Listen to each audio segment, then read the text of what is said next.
By the way, apa kabar kalian semua? Mudah-mudahan baik-baik saja. Pada kesempatan kali ini, Saka yang akan mereview sebuah film bergenre drama, adventure, survival yang berjudul Arctic 2019. Jujur, film ini membuat gua terhanyut ke dalam situasi di dalam film tersebut. Film ini syarat dengan perjuangan dan juga nilai kemanusiaan yang mendalam. Meski di dalam film ini jarang sekali terjadi dialog, namun film ini mampu menyajikan makna yang mendalam tentang arti dari kehidupan. Oke lah, daripada berlama-lama, mari kita langsung saja ke pembahasan kita. Dan jika kalian suka, tinggal subscribe aja. Film ini diawali dengan scene seorang pria parubaya yang tidak disebutkan namanya. Terlihat ia seperti sedang menggali parit di tengah-tengah padang salju yang sangat luas. Dengan peralatan seadanya, ia terus menggaruk es tanpa lelah. Hingga pada saatnya kita tahu orang tersebut sedang membuat tulisan SOS atau signal darurat bantuan. Kemudian terlihat bangkai pesawat yang terjatuh. Kemungkinan besar ia adalah korban kecelakaan yang masih selamat di padang es Arktik. Tertulis di pesawatnya bertuliskan Ayers Polar Cargo, yang kalau kita cari tahu itu adalah pesawat pengangkut logistik yang kebetulan terjatuh di tempat itu dan kita tahu hanya menyisakan si lelaki itu seorang diri. Kita lihat dari keadaannya sepertinya ia sudah berbulan-bulan berada di sana dan bertahan hidup sembari menunggu bantuan. Untuk bertahan hidup, ia melakukan berbagai cara yang terjadwal. Ia memancing ikan di atas es yang dilubangi dan menyimpan ikan-ikan hasil tangkapannya untuk makanan sehari-hari. Lalu kita tahu dari cara makan orang ini, sepertinya ia sudah kehabisan gas atau perapian sudah lama sekali, sehingga ia harus memakan dengan cara mentah-mentah. Sampai sini kita sudah bisa merasakan kepedihan yang ia rasakan, apalagi kalau kita membayangkan kesendirian serta rasa ingin bertemu dengan keluarganya di rumah.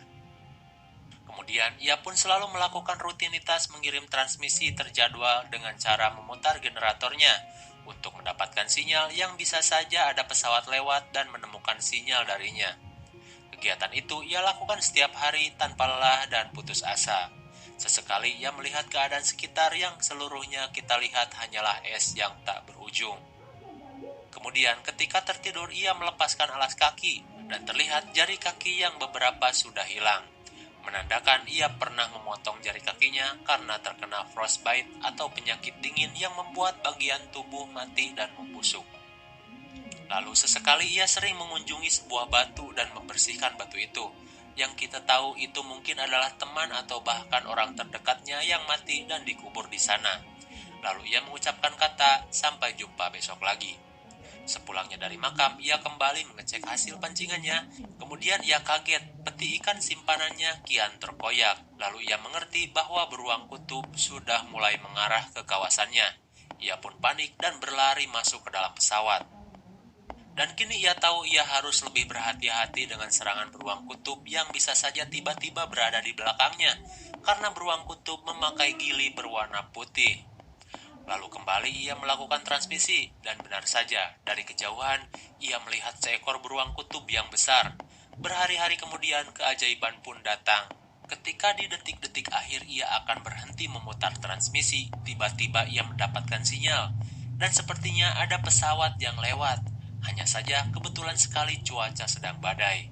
Ia berusaha keras memanggil sebuah helikopter yang kebetulan melintas di tempat itu. Lalu ia menggunakan satu-satunya flare yang masih tersisa, dan akhirnya helikopter itu menghampirinya. Terlihat ia sangat bahagia karena penantian selama berbulan-bulan akhirnya tiba. Namun nasib belum berpihak, karena kencangnya angin, helikopter itu pun kehilangan keseimbangan dan akhirnya helikopter itu pun terjatuh dan meledak. Ada-ada saja mengapa bantuan datang di saat cuaca tidak baik. Ya soalnya kalau ia pulang sekarang ya filmnya pasti udahan dong. Lalu ia berlari ke arah helikopter itu dan menemukan helinya sudah hancur. Ia berusaha menolong orang di dalamnya.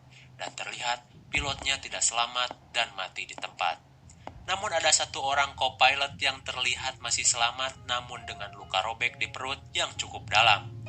Dan sialnya orang tersebut adalah seorang wanita yang tidak mengerti bahasa Inggris. Ia mengobati luka wanita itu dan menunggu badai reda. Setelah badai reda, kemudian ia melihat persediaan di pesawat itu. Alangkah bahagianya ia melihat bahan makanan yang lumayan banyak, sebuah peta satelit, dan peralatan penunjang lainnya. Lalu dengan laparnya ia memakan mie cup mentah-mentah. Ia membawa wanita itu ke campnya untuk dirawat. Gue di sini berpikir apakah cewek ini hanya akan jadi beban atau enggak. Lalu ia memeriksa KTP dari wanita itu, ternyata terlihat tulisan-tulisan Thailand atau Vietnam atau apalah. Intinya wanita ini memiliki bahasa yang berbeda, yang mungkin akan membuatnya kesulitan untuk berkomunikasi. Kemudian wanita itu sadar dan bertanya nasib pilotnya. Ia bilang pilotnya tidak selamat dan wanita itu kembali syok dan kembali pingsan. Lalu lelaki itu meninggalkan catatan, kali aja kalau bangun wanita ini nggak ngerasa sendirian, bahwasanya ia akan kembali sebentar ke helikopter itu untuk mencari sesuatu yang mungkin tertinggal. Kemudian ia sampai di sana dan dengan susah payah menguburkan jenazah pilot itu demi kemanusiaan. Lalu ia kembali mengecek persediaan di sana dan akhirnya ia menemukan kompor gas. Ia amat senang karena sudah lama ia tidak pernah makan makanan hangat. Kemudian ia menemukan sebuah foto dan menyimpannya. Ia juga menemukan alat pengangkut di helikopter itu yang membuatnya merasa sedikit bahagia karena itu akan sangat bermanfaat. Dan untuk pertama kalinya ia memakan makanan yang sangat enak selama ia berada di dalam kehampaan. Ia memasak mie campur ikan yang dimasak hangat. Tak lupa ia pun menyuapi wanita itu dan berkata, "Kita akan baik-baik saja dan kau tidak sendiri." Ternyata pilot itu yang mati adalah suaminya, dan ia juga memiliki seorang anak bocah yang mungkin menunggunya pulang. Sesekali ia melihat peta yang ia temukan dan ia melihat ada sebuah stasiun pengawas yang lokasinya sangat jauh, dan ia merasa tidak mungkin sampai ke sana dalam keadaan hidup. Lantas ia melanjutkan rutinitas seperti biasanya. Hingga beberapa hari kemudian, ia mulai memikirkan apakah ia harus mencoba sampai ke stasiun itu dengan berjalan kaki, lalu ia mulai menggambar rute yang ia akan lalui. Ia berpikir lebih baik berjuang daripada menunggu untuk sesuatu hal yang tidak pasti. Setidaknya dengan kejadian helikopter itu, ia mempunyai sebuah harapan. Dan juga tanggung jawab seorang wanita yang sedang sakit. Dengan membulatkan tekadnya, ia mulai mempersiapkan segalanya untuk pergi ke stasiun itu. Dan hari keberangkatan pun tiba. Dengan tekad yang kuat dan doa di setiap langkah, ia mencoba mengarungi padang es yang luas dan membeku itu. Satu hari penuh ia berjalan dengan lumayan lancar dan dengan cuaca yang mendukung. Namun tentu perjalanan masih sangat jauh. Bahkan di peta pun ia belum mencapai seperempatnya saja. Ia tahu ini butuh kesabaran dan keteguhan hati. Hingga malam tiba, ia memutuskan untuk istirahat dan tidur dengan menggali es dan makan lalu tidur. Dan tak lupa ia selalu berkata kepada wanita itu, "Kita akan baik-baik saja dan kau tidak sendiri." Sungguh perkataan yang menyayat jiwa. Di hari berikutnya, ia terus berjalan dengan terpaan badai es yang menghadang. Dan ia mengecek peta, ia masih belum mencapai seperempat jalan. Baiknya kita doakan saja supaya mereka bisa selamat ya. Lalu ia menemukan base camp, yang diduga seseorang pernah bertahan di sana yang mungkin sekarang mereka sudah mati. Dilihat dari namanya yang bernama Haji Overguard. Setelah itu, ia kembali berjalan dan ia kaget. Ia menemukan tebing yang amat sangat curam, yang ia tahu di peta tidak ada tebing ini. Dan di sini ia sedikit bingung harus bagaimana. Lantas ia mengecek ke atas tebing apakah benar ini jalannya, dan ternyata memang benar. Di balik tebing itu terlihat jalan yang amat sangat mulus, yang diapit tebing-tebing yang akan membuat perjalanannya tidak tertabrak angin. Dan di sini dilema terjadi. Andai saja ia tidak membawa wanita itu, mungkin jalan ini yang akan ia tempuh. Sedangkan kalau tidak jalan sini, ia harus kembali memutar jalan yang akan menjadi 2 kali lipat perjalanan normal. Itu juga berada di pinggir tebing yang akan membuatnya tertabrak angin secara langsung. Dan ia mencoba menarik wanita itu sampai ke atas tebing, namun mustahil. Berkali-kali ia mencoba, tidak pernah berhasil. Mau tidak mau, ia harus mengambil jalan memutar yang jaraknya 2 kali lipat dari jarak normal demi kemanusiaan. Ia tidak akan mungkin tega meninggalkan wanita itu.